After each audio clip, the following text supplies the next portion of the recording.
Did you just ever have one of those days where just nothing seems to go right? Well, we had one of those yesterday, and we'll tell you a little bit more about it coming up right after this.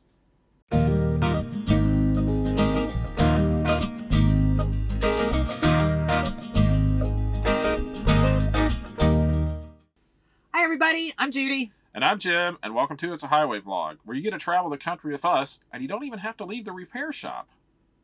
So while you're sitting there waiting on that part, Don't forget to like this video, hit that little subscribe button wherever it's at, and ring Don't forget, notification bell. ring the notification bell so you don't miss anything. At all. Nothing. Definitely. Hey, good morning, afternoon, whatever it is. We are at the Petro in Rochelle, Illinois, which is just south of the Wisconsin line here. We're not too far from where we were at yesterday morning, unfortunately. We had one of those days that you just sort of have from time to time. You don't want to have them, but we had one. And we had problems most of the day yesterday. Life of trucking. Life of trucking. Nothing major, but just sort of annoyances, and one thing led to another, and we, anyway, we're setting. We do not have a load. We lost 2 loads, and we are waiting for a part to show up for our truck so we can get our truck fixed. It was one of those. God just really didn't want us to take Yeah, those loads this week for we whatever reason. Eventually figured we just were not supposed to take the load we had yesterday. So anyway. Not just one thing right after another. So we got up yesterday morning. It was cold. We were at the TA in Janesville, Wisconsin overnight. I think it was 6 degrees. 6 degrees. So we got up, unfrosted the windshield, have a little space heater that's right there behind me, right behind my shoulder back here. There it is. So we used that to defrost. We went in, took showers, froze to death, coming back outside, got in the truck, and I started to do my pre-trip, turned the truck on, and just sort of learned to watch the air pressure gauges when Which it's been a very good thing for everybody to do. When it has been setting overnight, because it was really sort of windy, and we dropped the airbags. And we do that sometimes when it's windy at night because it shakes the truck. If you drop the airbags... I was getting seasick. Yeah, so she asked me to drop the bag. So I did. So I was sitting there watching, the air pressure build back up. Well, our truck is set up so when it gets to 140 pounds, the governor will kick off, or will shut the air compressor off. And, that's where there's a purge. Yeah, you've heard that. Going down the highway, the big truck's making that sound. Well, ours didn't. And it kept going and climbing and climbing. And I'm sitting there watching it goes up to 145, and then the needles dropped all the way over, and so I had to hit the brake real quick to sort of release some of the air. Well, I did this like 3 or 4 times, and it just kept building air. And so I told Judy, we had got up, and we had a pickup yesterday afternoon that we were not too far from. We were only 30 miles out, and so we had time. So I said, I'm going to run over to the shop and see if they can get us in. And so we went over. They got us right in. Yep. I literally ran back to the truck and drove around to the front of the shop. They took us inside. I went in and explained everything to the folks. And basically, they let us sit there to say, I bet it's froze up. It's probably the purge valve on the bottom of your that air dryer. So we went to sit in the shop to thaw out. Yes. Us and the truck. It's a little warmer in the shop than it was outside. So sure enough, after about 45 minutes... I was sitting in the truck, and Judy walks out and says, hey, they're going to, let it sit here for a little bit. And I said, well, I'm going to try it. So I started the truck up. It was down a little bit. The air compressor came on, jumped right up to 140 pounds, and let off, just like it should. Mm-hmm. And so anyway, the guys came out, and they checked the airlines. They checked the tanks. They drained the tanks to make sure there wasn't any liquid in there because they thought something had froze up. They basically thought that what had happened is we ran through some wet weather coming out to Wisconsin the other night. Yeah, it was really rainy, mixture, 30 degrees and rain. And then we went straight to the 5-degree that night. Yeah, so they thought probably something froze up, which obviously it did. It drained, and so we thought we were okay. So we managed to get the truck out of the shop in about an hour and a half. We still barely made our pickup time. Just barely made our pickup time. And you know, in the midst of all this, we did yes. contact FedEx because we thought originally we don't know how long we're wind up in the shop. We don't know how long it's going to be, and so we contacted them because we were so close to our pickup time Right, when we right. went into the shop that we just thought we better let them know what's and going on. we always stay in communication with them with anything that's going to do. They wanted us to stay on the load. They didn't want to have to put another truck on it.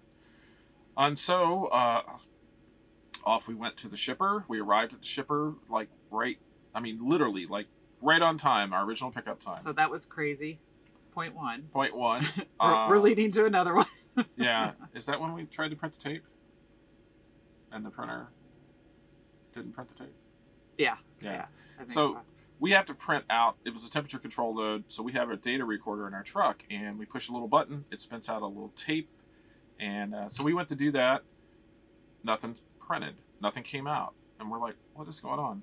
And so it turns out the paper had got caught up on the inside, so that's, point number 2. So thought we were going to have issues with that. And so anyway, we checked in with the shipper, and they said, well, it'll be just a little bit. Just go back and set in your truck. We'll let you know. Well, in the meantime, we noticed the reefer was running funny. It was making a strange, odd noise. Yeah, and, when I came back from checking in with the shipper, I noticed as I was walking by, it was making some. It's almost like it was just like it was trying to go into high gear, and it wouldn't go into high gear. And so at that point in time, we decided we would call FedEx and pull off the load. Now, at the time, the temperatures were they stayed. The temperatures were okay. This was a warm load. It was in Celsius, it was well below 0 outside, and this was supposed to be a 20-degree load. Yeah, it was 20 degrees. So 20 degrees is about 70 degrees in there, and it was probably in the low single digits outside at this point in time. And this is where, your co-driver and you, or husband and wife in our case, we have to sit down and have a conversation about, okay, the reefer, the temperatures are okay. Everything seems to be, as far as working all right. But there's this weird noise coming from upstairs. Yeah, up in there. So it was, do we risk, losing or ruining, some possible things that we're carrying because we're not at the right temperature halfway across the country, and then trying to figure out what to do with the load afterwards? Or do we take and not do the load and get the truck worked on? Well, we could have taken the load, went off down the highway. I don't think that would have been the right thing to do, because we lost money. This was a really good paying load, but I didn't want to risk running into any problems with the load itself. We could have went down the road 500 miles down the road. The reefer could have shut off in the middle of the night. We didn't want to take that risk, so we pulled off the load, called FedEx. They were perfectly fine with that. They don't want to lose a load. No. So we pulled off the load, so we lost that load. And not only that load, we also lost the load that we were pre-dispatched on that would have gotten us back to the house pretty close. We had a load that picked up in Maryland and came back to Indiana, and it would have put us within 100 miles of the house, so that was our way home. So altogether, we lost about $4,700 in revenue between those two loads. And as far as this vlog goes, we don't know how much we're going to put out yet. Right. So anyway, to get on with the story, so we pulled off the loads, told FedEx we're going to go to the repair shop. We got in contact with the shop we go to over in Fort Wayne, Indiana, the Thermo King there. And they said, well, we'll have to get back to you, let you know when to bring it in. And this was about 2 o'clock in the afternoon, Eastern time yesterday. So we decided we would drive down here to the Petro at Rochelle and wait and see when they could get us in, because we sort of figured it might be maybe Friday. So we came down here, and Judy's driving, and as she's getting ready to get off the interstate, she noticed her gauges. We were sort of keeping an eye on the air gauges to make sure everything was working. Same thing we did that morning. Yeah. And she's driving, and all of a sudden the gauges just pegged themselves out, and the compressor was running. So we're like, oh, great. So we came in here to the Petro, went in and saw them. They got us in probably, what, hour and a half? Yeah, it was about an hour and a half. They originally said like 2 to 3 hours, Yeah. but I think they got us in or sooner than that. So they got us in, took us in the shop, and of course, after it sets inside, it goes back to working sort of like it should. They came out after a little bit and basically said, "Well, we think it might be this," and we had experienced very similar problem. I think it was the last winter or the year before last, and we have an air dryer on the truck, and there are basically two types of air dryer. One where it has like a screw-on filter, sort of, you just screw it off and screw it back on. Ours is not like that. Of course not. Ours is a big metal container that, it's twice the size of a coffee can, and they have to take it apart. And there's a filter inside, and then they replace the filter, and there's O-rings, and there's just always the possibility of not working. And so what I generally do, it costs a little bit more, but I just have them replace it. And they also replace the governor, the air dryer, and so this should solve the problem. It costs more probably.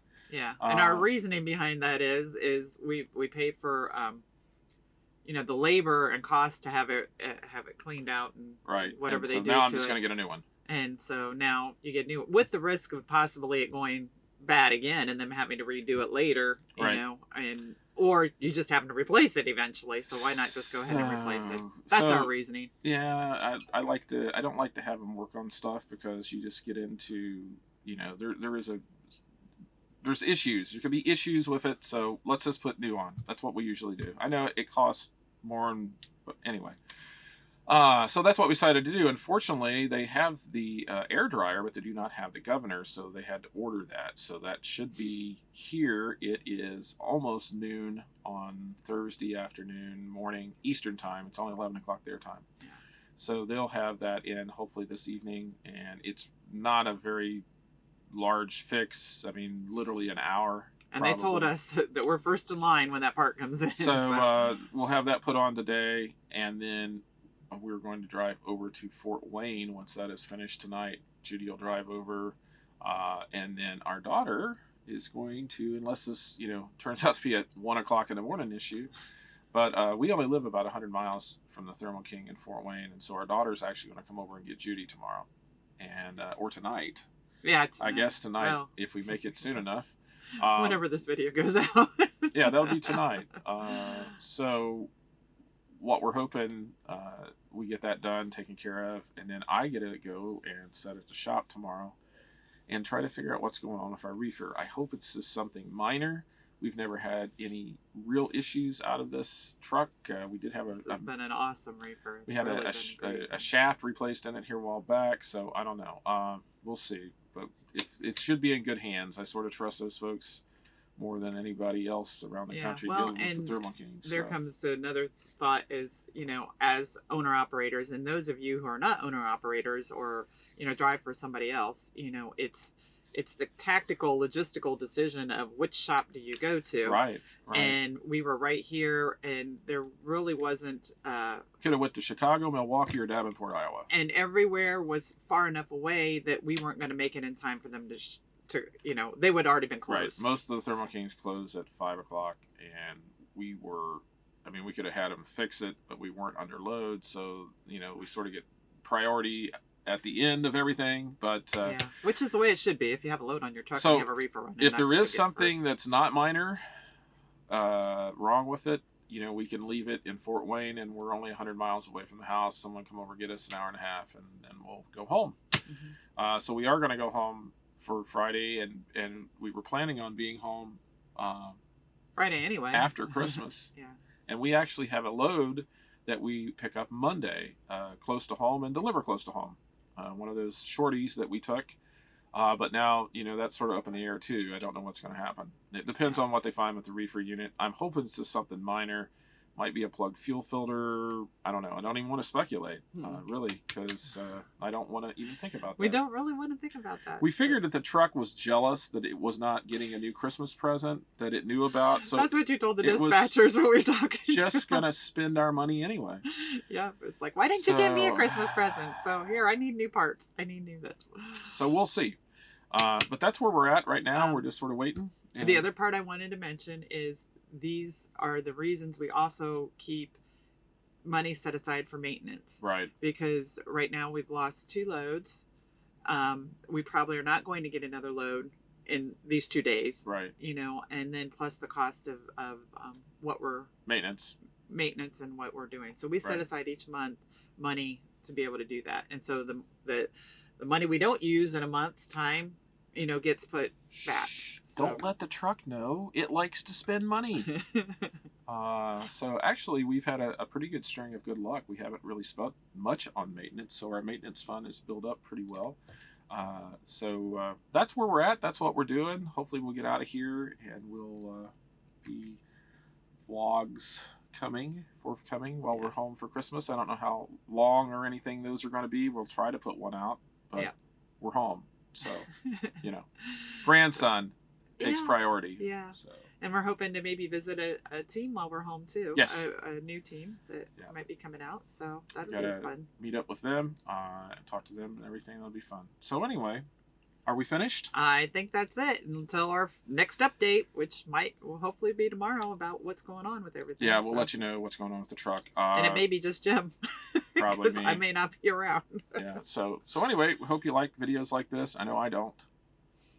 I don't like to spend. I'd rather not have to do this, but if it helps somebody else, Yes. it's a good thing. So we will please like and subscribe and do all that stuff I say in every video. Just do it. Ring that notification bell. And we'll see you in the next one. So long, everybody. Good day.